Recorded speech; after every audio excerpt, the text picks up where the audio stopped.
E aí pessoal, tudo bem? Agora a gente vai começar a nossa live aqui, que está acontecendo diariamente, né? Se você ainda não participou das lives e está vendo aqui no IGTV, estou fazendo as lives todos os dias durante o treino, respondendo perguntas e pode também comentar sobre o treino. E agora eu vou começar a ter uma temática especial, né? Hoje eu vou falar um pouquinho sobre emagrecimento e também no meu treino de pernas eu vou voltar a fazer alguns exercícios mais atléticos, né? Então que envolvem mais salto, mudança de direção. E aí vou comentar sobre esses exercícios, mas tem que ver se está de acordo com os seus objetivos, beleza? Primeira parte, então, eu gosto de dar uma mobilizada aqui na minha articulação, né? Principalmente do joelho e do quadril. É bem importante considerar o aquecimento, né? Antes de você treinar, especialmente se você vai fazer movimentos rápidos, né? Como eu vou tentar fazer hoje, né? Vamos ver se eu ainda estou com essa agilidade aí. Antes eu fazia até bastante esse tipo de treino, mas acho que deixa eu ver, acho que desde o começo desse ano mesmo, não fiz mais nenhuma vez. Então uma coisa importante quando tá voltando também é não exagerar, tá? Então eu vou bem maneirinho, eu vou fazer só alguns exercícios que envolvem essa mudança de direção muito rápida, né? Porque eu tenho que me preocupar com as articulações, né? Tendões e ligamentos que não estão mais tão acostumados a fazer esse tipo de força. Como lá nos membros superiores, negócio de aquecer a musculatura do manguito, né? Que está envolvendo muito a articulação do ombro. Para membros inferiores, eu gosto de fazer uma preparação para a musculatura que está no quadril, né? Então, seria basicamente essa mesma ideia. Só que aqui não vou trabalhar tanto a força de rotação, né? Vai ser mais um fortalecimento em todos os sentidos. Então aqui eu estou usando o cabo só para me ajudar a estabilizar. Primeiro fazer essa flexão de quadril.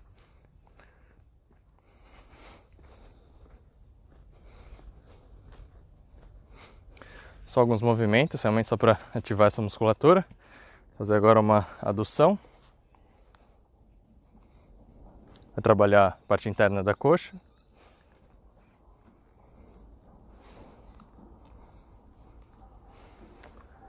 E agora uma abdução. Não vou fazer muito porque o primeiro exercício já vai envolver bastante abdução, que eu vou fazer com as mini bands. Então aqui. Opa.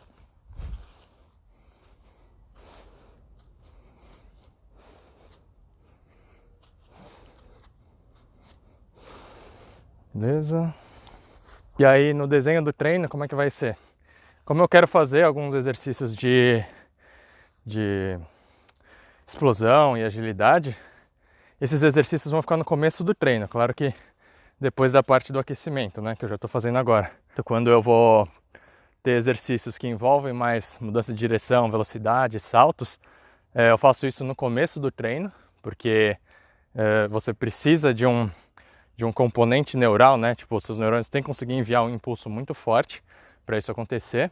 E se você deixa esses exercícios para o final do treino, não só a musculatura já vai estar cansada, mas se eu fizer exercícios voltados para esses músculos que são necessários para fazer essas atividades mais atléticas, eu também não vou ter... eu vou ter uma fadiga neural também, então a minha performance vai cair muito. Agora para o primeiro exercício de mudança de direção, né, eu vou fazer um deslocamento lateral, vou usar as mini bands, né, eu juntei duas aqui para fazer um deslocamento lateral com um pouquinho mais de velocidade. Só vou amarrar bem o tênis aqui porque esses deslocamentos laterais aí tende a ficar meio instável, né? Então tem que estar bem garantido. Exercícios desses como salto, se eles são úteis ou não, porque não sei se tem muita gente aí que assiste que tem um objetivo atlético também. E aí, pra quem não sabe, eu jogava basquete, nada com grande aptidão assim, né? Mas é uma coisa que eu gostava bastante, que eu gosto muito. E desenvolver essas capacidades é interessante para mim também. Só que eu entendo que elas não são o mais ideal para você ter hipertrofia. Por isso que eu pergunto se você já tem algum desses exercícios no seu treino, se realmente é para você desenvolver isso, ou você está colocando no treino, mas não sabe muito por quê, tá bom?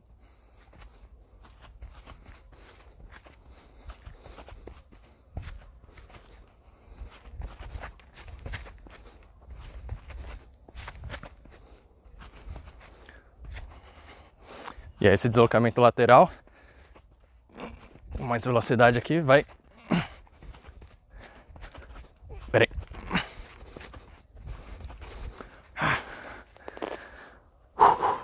Vai trabalhar bem essa musculatura do glúteo médio, que ela é fundamental para você ter uma estabilidade melhor do quadril.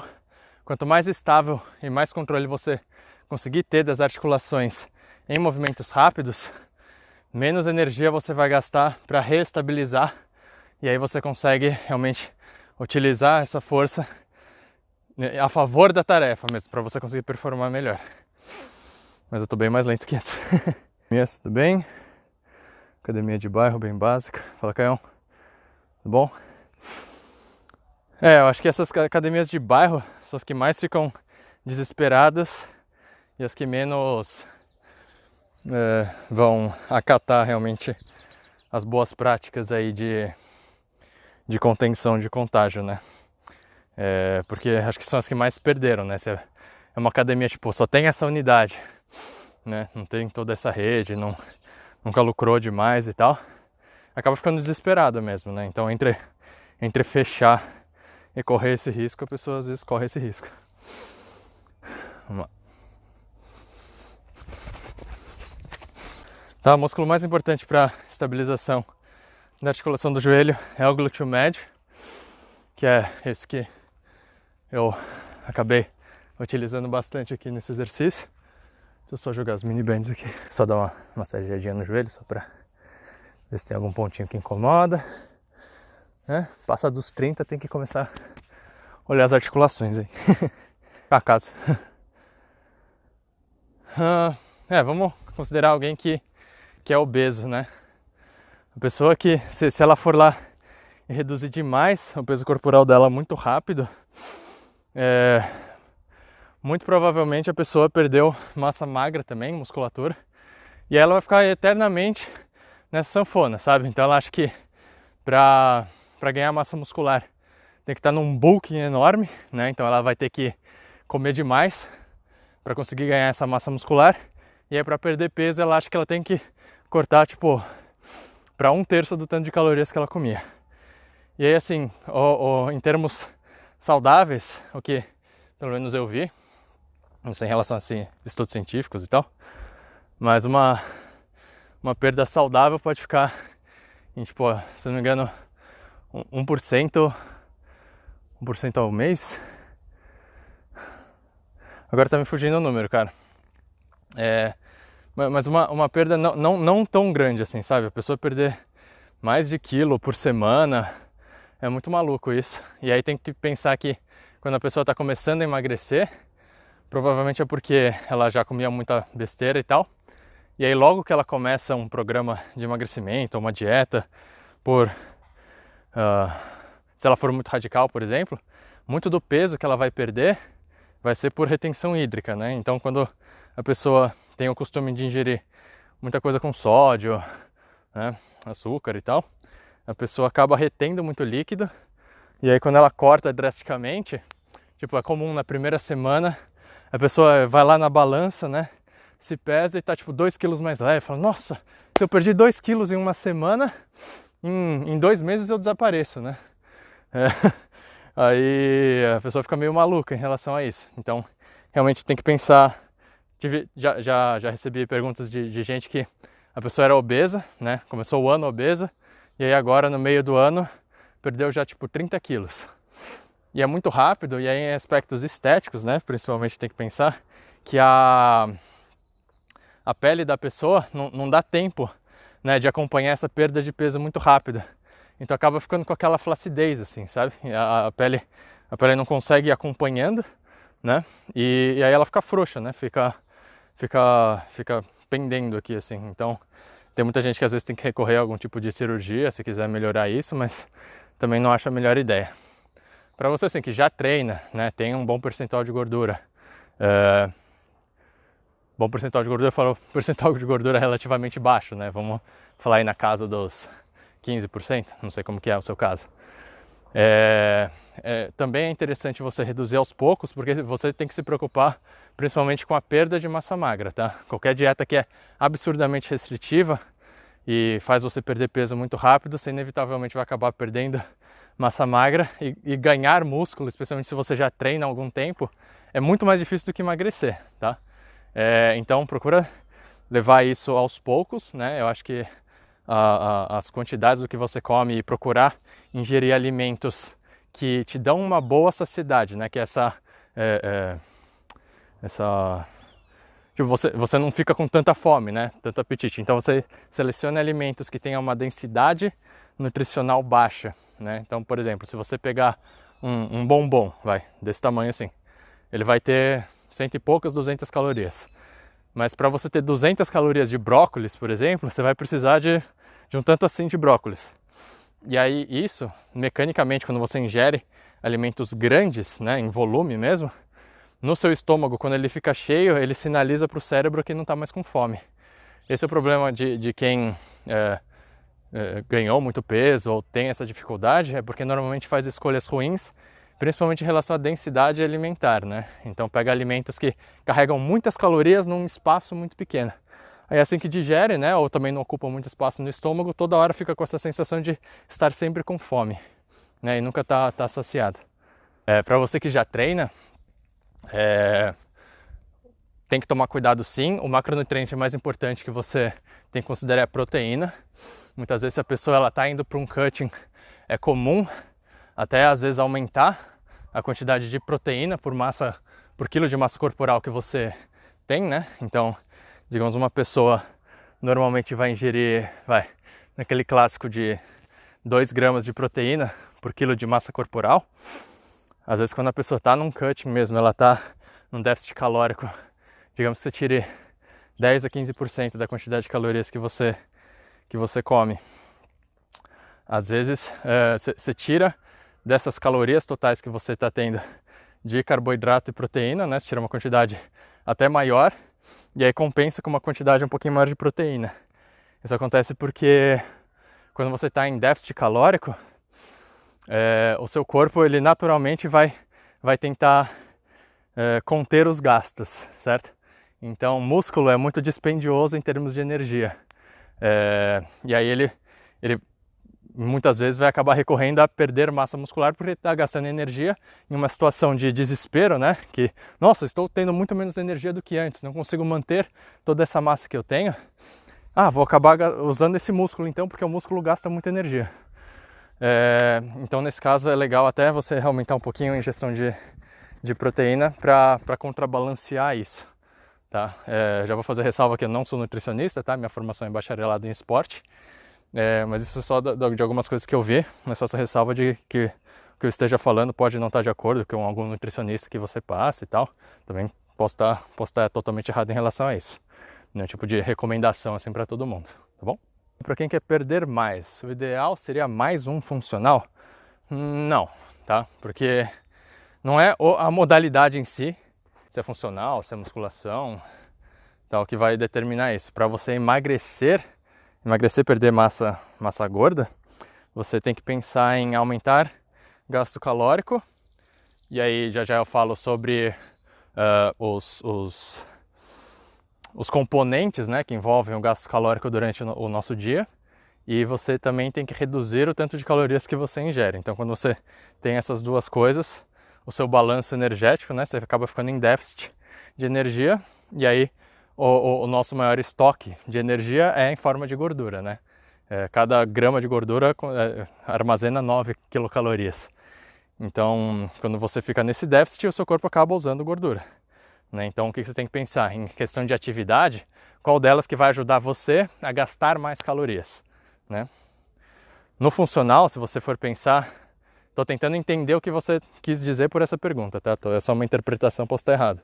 Mas se você chegar e falar, funcional é o treino que eu fico aqui assim, aí depois eu...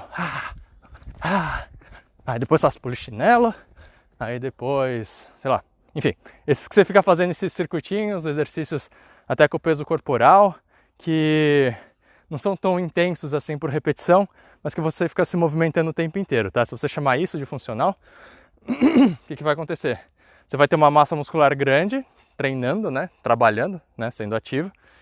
Você vai acabar tendo um gasto calórico bem significativo. É muito maior do que, por exemplo, agora E se eu não estivesse fazendo a live, estivesse treinando. Na série que eu estou fazendo, eu acabo fazendo mais tempo de descanso do que tempo de atividade. Então no treino em si, eu acabo gastando menos calorias do que alguém que está fazendo funcional. Então se a gente for pensar em emagrecimento, a pessoa que está fazendo treino funcional está gastando mais calorias, ela vai acabar emagrecendo mais. Sim, isso é fato. Tá? Até tinha que ter mudado de lugar, esqueci.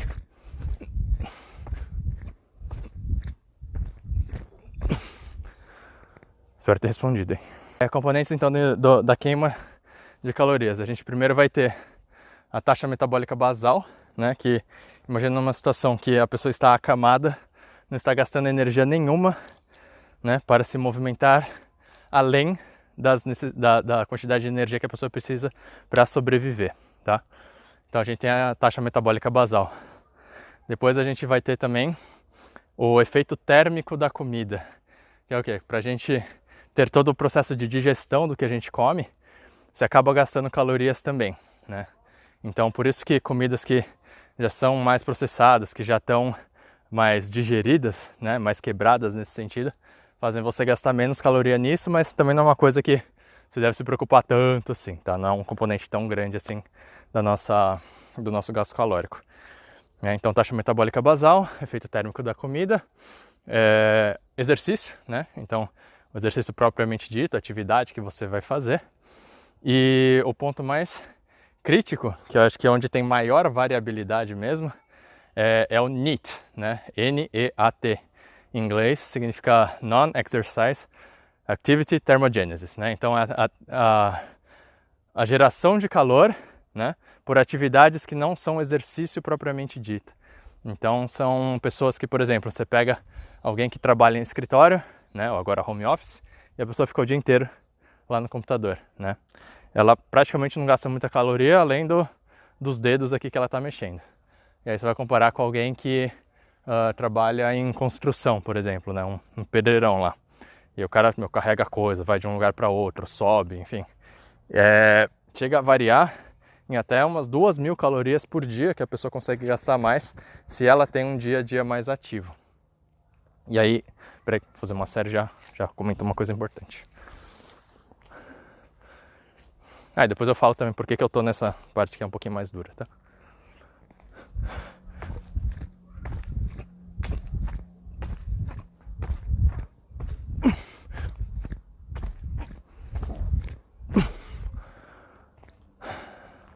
Quando a gente vai treinar pliometria, que é essa capacidade de você armazenar energia e aí saltar novamente, né, o mais rápido possível, quanto mais fofinha a superfície que você estiver fazendo, mais tempo vai demorar para você conseguir fazer isso e pode acabar tendo um efeito negativo no seu impulso nervoso, porque vai ter um atraso, né? Então, isso é tudo subconsciente, né? Mas quando você pisa, né? Imagina as partículas do solo que tem aqui. Quanto mais fofinha ela é, mais espaço tem entre elas, até elas serem achatadas. E aí ficar firme para você conseguir se propulsionar de novo, demora mais tempo do que em algum lugar que já é mais duro. Continuando sobre a queima de calorias, já a gente comenta sobre isso daí, que você comentou. Aliás, eu acabei de lembrar que você perguntou das bisets, né, super séries. Quando a gente está falando também dessa questão de queima de calorias, naquele NEAT, né, que eu falei, que é a atividade que você queima caloria sem estar com um treino formal, né, o seu dia a dia mais ativo, quando você reduz muito o seu consumo de calorias, né, você faz uma dieta absurdamente restritiva, o seu NEAT acaba caindo bastante, porque o NEAT envolve também qualquer tipo de atividade. Sabe quando a pessoa ela tem mais energia, ela está mais disposta, ela gesticula mais para falar, né? Parece que tudo tá mais no 220. Quando você reduz muito a quantidade de energia, é normal a energia da pessoa mesmo reduzir mais. É alguém que vai se mexer um pouquinho mais devagar, ela pode ter um pouquinho mais de preguiça, fala num monotono, assim, sabe? Não pronuncia muito bem as palavras, sabe? Fica tudo, eu tinha que fazer isso, mas não, tá longe, né? Toda essa lenga-lenga, assim, quando a pessoa age desse jeito e ela tá num déficit calórico, provavelmente pode ter a ver com isso. Então, quando você ingere uma quantidade legal de calorias, você fica mais disposto, você tem mais energia para fazer coisas simples, né? Então, tipo, exatamente o oposto do que eu falei, né? Não vou repetir. Anfa. Espero ter esclarecido essa parte de queima de gordura, fator bem importante, que é o NEAT. E recapitulando também sobre alimentos com alta densidade, com baixa densidade calórica, né? Vamos lá. Curiosidade sobre salto. Se você tentar fazer esse exercício aqui, tenta perceber a distância que as suas pernas ficam quando você vai saltar. Se elas ficam mais próximas, qual distância que é. Muito provavelmente, na distância que você consegue performar melhor o salto, vai ser a distância dos seus pés quando você for agachar. Tá bom? É um teste legal para quem tiver essa curiosidade, acabei de lembrar. Eu acho que a gente tem que pensar nessa construção de hábitos saudáveis de um jeito mais humano, no sentido de que quando... Só para falar um pouquinho do treino aqui, como eu falei, ia fazer pouco dessa questão de mudança de direção e pliometria. Então tive uma mudança de direção aqui simples, saltos ali. Agora eu vou começar mais a parte de fortalecimento, tá? Fortalecimento eu vou fazer o quê? Não sei se está dando para ver daí, mas tem os meus galões clássicos ali, 2 mochilas, tá? Eu vou usar isso daí para fazer a fundo, né? Eu até ia fazer passada, mas com o microfone aqui, enquadramento, ia ficar meio ruim, que eu ia sair do frame e vocês iam me ver. Deixa eu ver. Então, se você for fazer alguma coisa atlética, assim, durante o seu treino, coloca essa coisa primeiro, né, logo depois do aquecimento, e aí depois você faz uma parte mais de fortalecimento, depois você finaliza com o que você quiser. Pelo que eu entendi, isso quer dizer que a pessoa deveria começar um treino de fortalecimento, e aí depois, ou junto também fazendo essas coisas, mas a pessoa às vezes nem faz um fortalecimento, né, ela começa por corrida. É isso que você quer dizer, cara? Só me esclarece aí que eu já falo sobre isso. Então a mochila das costas está com uns 15 a 20 quilos, a da frente está com uns 10 e vamos fazer a primeira série só com as mochilas. Uma coisa que eu gosto de fazer bastante no afundo, não sei se vai dar pra ver daí, mas quando eu for subir, a perna de trás eu até tento descolar ela do chão, tá? Sem fazer muita força para empurrar com ela. Ela tá só me estabilizando nesse final da fase excêntrica aqui, mas a força para subir eu coloco realmente mais na perna da frente. Acho que eu vou manter o peso assim, não vou usar o galão não, tá mais confortável, eu posso continuar falando e é só fazer um pouquinho mais de repetições.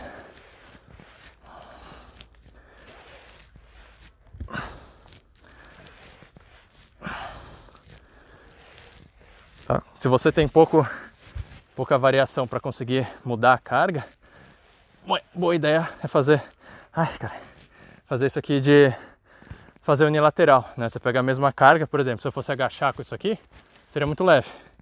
Então eu acabo fazendo um exercício unilateral, que eu posso usar a mesma carga e fazer uma série um pouquinho mais curta, né? Com mais intensidade.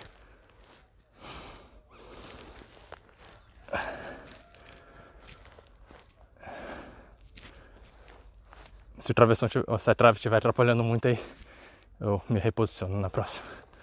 Já falo do aquecimento já.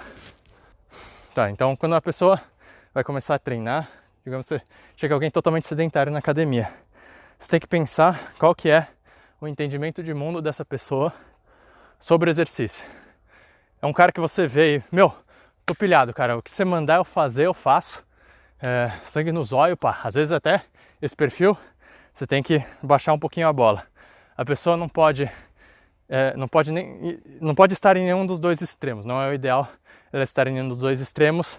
Você traz ela mais pro meio, né? Onde ela consegue ter um entendimento, uma visão mais clara das coisas. Porque o cara que é muito sangue nos olhos, você vai na pilha dele, coloca um monte de coisa, é o mesmo cara que, se ele começar a sentir muita dor, ele vai pro outro extremo e ele vai parar, tá? Então, tem que conseguir dosar um pouquinho isso. Você tem que... Isso falando como alguém que vai passar treino, né? Eu sei que o Caio é da área, mas se você não for da área e o que eu estiver falando ressoar com o que você já passou quando você estava começando a treinar, por exemplo. Se você é alguém que estava de total sedentarismo e agora começou a treinar, deixa aí nos comentários como é que foi. Então, tem que ter esse entendimento, porque se for alguém, por exemplo, que tem muito medo de treinar e ele foi ao médico, e aí o médico falou que é o cara que é um médico que o cara passou a vida inteira, aí o médico falou, não, você tem que começar a fazer exercício, senão você vai morrer, começa caminhando, meia hora por dia, sei lá. Aí o cara chega à academia, falou, então, tenho que começar a treinar, meu médico falou que eu tenho que começar a andar meia hora por dia. Aí você chega e fala, meu, seu médico é um trouxa, você tem que fazer a musculação. Se o seu músculo não estiver forte, não vai aguentar seu peso. Aí você vai andar, vai ter impacto e pá. E aí você já criou um conflito na cabeça da pessoa, certo? Porque ela tá lá indo com a informação de mundo dela, que ela já tinha medo de se exercitar, nunca se exercitou antes. Você não perguntou por que ela nunca se exercitou e quem impediu ela, quais são os obstáculos, para realmente entender por quais dificuldades ela está passando e como você consegue ajudar.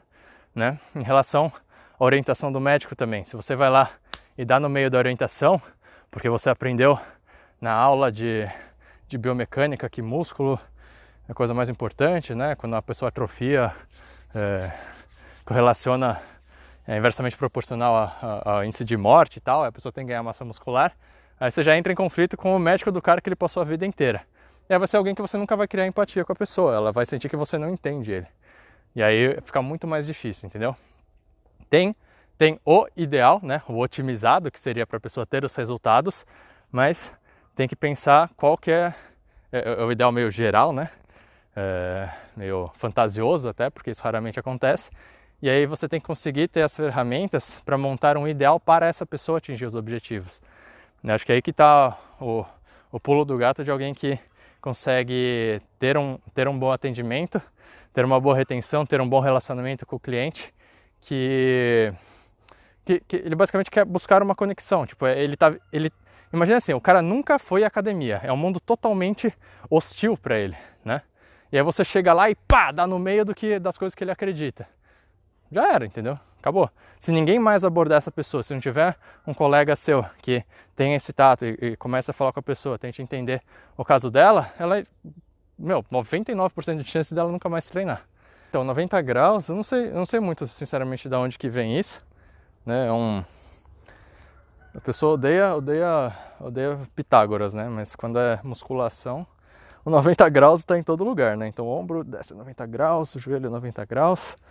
Não sei, acho que é uma... Sem querer ofender, tá? Mas essa questão da angulação, assim, não precisa se preocupar muito não com isso, com o joelho estar a 90 graus. Uma coisa que pode ser interessante para você reduzir sobrecarga no joelho, não sei se dá para ver daqui, mas assim, quando você for descer, não tem problema ele dobrar mais, né? Digamos que eu conseguisse ter uma amplitude maior e eu não batesse o meu joelho no chão. Mas se a sua tíbia ficar mais vertical, ok, né? Aí você vai acabar conseguindo reduzir um pouco, a gente chama de é uma força de cisalhamento, tá? Então, se eu projeto o meu joelho aqui mais para frente, pensa na resultante que vai ter do solo, né? Então você vai ter essa normal passando pela minha tíbia, né? Tem um componente aqui, mas como o meu osso está nesse sentido, vai ter uma força para cá e a minha perna está aqui. Quando o meu quadríceps contrai, ele produz uma força, né? Que está indo nesse sentido para conseguir estender o meu joelho. Então você acaba tendo uma resultante na patela apontando aqui para frente. Isso acaba aumentando a compressão na patela porque ela tende a vir para frente, certo? Então, quanto mais você aumenta esse grau de flexão, pode ser um risco aumentado se você já tem algum acometimento da articulação. Só que assim, se a pessoa já tem algum problema, pode ser necessário você reduzir essa sobrecarga, né? Só que se a pessoa não tem nada, ela conseguiu progredir bem nos treinos, né? Ela já tem um histórico de treino muito bom, não tem muito problema ela passar, porque se você for, quando mediram assim a compressão na patela em relação à angulação do joelho, o pico de contração começa a partir de 83 graus, tá? Não é em 90 graus não. Então, nesse caso, você teria que até parar um pouco antes dos 90 graus, se fosse realmente levar a compressão como algo a ser evitado, né? A ser reduzido ao máximo. Só que, naturalmente, você tem que balancear isso, porque quanto mais angulação você vai ter de movimento, maior o seu trabalho muscular, né? Consequentemente, maior o possível ganho de massa muscular que você vai ter, e contrabalancear nesse seu risco de lesão. Acho que cada caso é um caso. E também ficar atento que assim, não é só porque a pessoa tem dor que tem necessariamente alguma coisa errada, tá?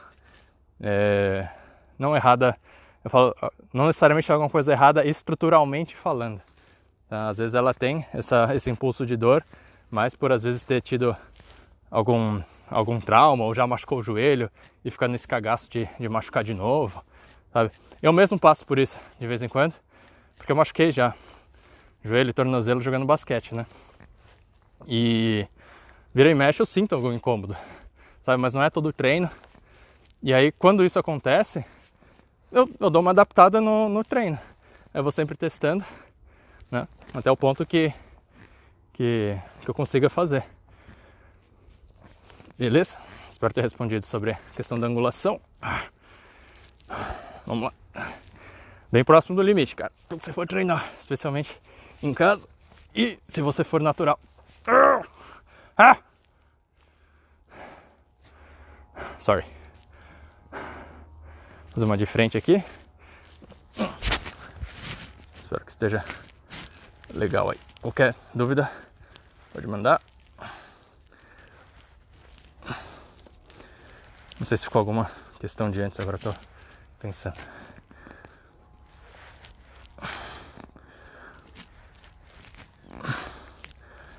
Vou dar uma dica aqui. Se você for fazer a fundo, sente algum incômodo na articulação, essa dica que eu dei pra você tirar a perna de trás vai ajudar bastante, que tem gente que sente incômodo no joelho de trás, mas é porque também tá fazendo força com ele para subir, tá? Se você colocar toda a atenção na perna da frente, isso não vai acontecer. Um outro ponto legal, se você vai fazer passada ou um avanço, né, em que você anda aqui para frente e desce, tenta pensar na inércia, né, do movimento. Tenta pensar na inércia, que é o quê? Independente, se for uma passada ou um avanço, o primeiro passo vai ser exatamente o mesmo, certo? Você vai andar para frente aqui. Só que se você tá com o seu corpo inteiro andando para frente, dá o passo e já desce, concordo que a inércia do seu corpo inteiro de estar indo para frente vai ter que ser freada pelo seu pé, né? Por esse atrito que está aqui. Então o atrito está empurrando o seu pé para trás na mesma força que ele empurra para frente, por isso que o pé para. Só que essa resultante aqui para trás, subindo a tíbia, vai aumentar ainda mais a compressão que você vai ter no joelho. Essa força de cisalhamento que eu comentei, ela vai ser ainda maior quando você pisa aqui. Então vai aumentar muito mais a compressão. Se você for fazer um exercício de passada ou avanço, dá o passo, para, aí você desce, tá? Dá o passo, para, aí desce. Não vai dar a passada e já cair, tá bom? É um jeito legal para você não ter uma compressão tão elevada a cada repetição. Isso é ruim, enfiar os pés aqui nesse negócio. Vamos lá.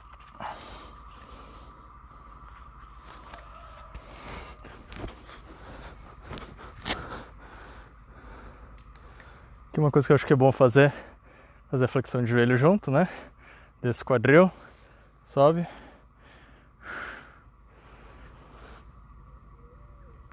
Se você tiver a bola suíça, você pode fazer nela também. Nossa, isso aqui faz meses que não faço. Já tá moído.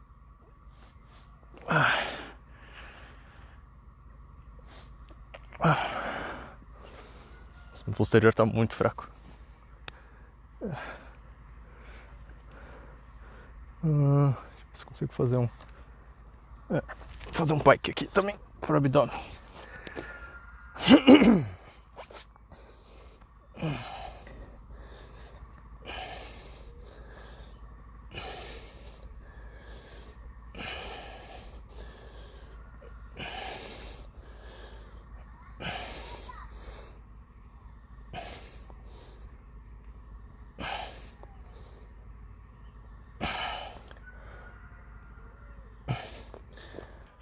que eu tinha perguntado da bissérie, você tem algumas opções para fazer. E cada uma delas vai ser influenciada pela musculatura que você escolhe trabalhar em cada um dos exercícios, né? Assim, particularmente, quando você chega e faz, digamos, uma rosca direta com a barra, e aí depois você faz uma rosca direta na polia, né? Logo em seguida. Analisa bastante assim a curva de força, né? Dependendo do posicionamento que você tiver na polia, vai ser basicamente o mesmo exercício. Aí você não vai ter grandes diferenças nisso. Então, se você fizer 10 repetições em cada, é quase como se você tivesse feito 20 repetições de um só. Então, se você for combinar exercícios para um mesmo músculo, uma coisa interessante que você pode fazer é selecionar exercícios que vão ter um trabalho muscular maior, né? Um momento em que vai ter maior tensão, com um comprimento muscular diferente. Então, se você fizer uma rosca em pé com halteres, e aí depois você fizer uma rosca no banco 45 martelo, você vai estar trabalhando em magnitudes um pouquinho diferentes as musculaturas, né? Claro que são os mesmos músculos sendo realizados, mas por serem angulações diferentes, provavelmente você vai ter um trabalho mais complementar de cada um deles, e as fibras que forem favorecidas em cada uma das angulações vão conseguir ser recrutadas como um todo, né? Isso quando a gente está pensando no mesmo músculo fazendo 2 exercícios, tá? O mesmo músculo, eu falo um movimento muito parecido, então os mesmos músculos são envolvidos, né? Porque, tipo, flexão de cotovelo, você vai ter musculatura do antebraço, bíceps, braquial, braquioradial, tal. Então, englobando todo o movimento.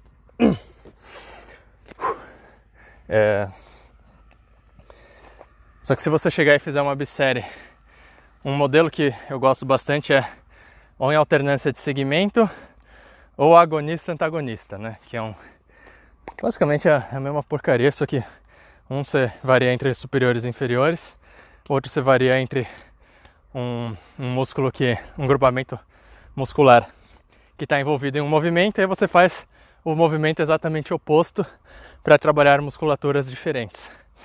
Basicamente os dois consistem na mesma coisa, que é você ter um tempo de treino mais eficiente, porque você não vai... você vai aproveitar o tempo de descanso para trabalhar uma musculatura que não foi fadigada pela primeira série. Então, quando você vai alternando entre um e outro, a sua fadiga periférica assim, não vai acontecer, mas você vai ter um pouquinho de fadiga central, né? Porque você vai estar em um todo mais cansado, sua respiração também pode estar prejudicada. Mas você tem que escolher bem os exercícios, né? Porque, tipo, digamos que você seja alguém avançado. Aí você fala, não, vou fazer uma alternância de segmentos, porque aí meu treino de 1 hora, eu vou conseguir fazer em meia hora. Aí o sujeito vai lá e fala, não, vou agachar aqui com 150 quilos, fazer 140 no supino e mandar barra, né? Porque são todos músculos diferentes. Só que a sua fadiga central vai estar absurdamente grande, então você não vai conseguir performar bem em nenhum deles. Corre um grande risco de você vomitar e cair duro. Senhores, acho que eu vou encerrar por aqui, tá bom? Caio, espero ter respondido, não sei se você tá aí ainda. Mas depois me avisa se foi ok, tá bom? Pessoal, vou ficando por aqui, espero que vocês tenham gostado, tá? Se conseguirem, compartilhe aí com seus amiguinhos, que vai ter lives diárias falando sobre os exercícios que eu estou fazendo, sobre qualquer aspecto de treino, e também tem uma temática central, né? Hoje foi sobre exercícios mais atléticos e sobre emagrecimento. Se você tiver alguma sugestão de tópico para fazer na live de amanhã, me manda um direct, aí logo cedo eu posto sobre o que vai ser, tá bom? Ficando por aqui, valeu, um abraço.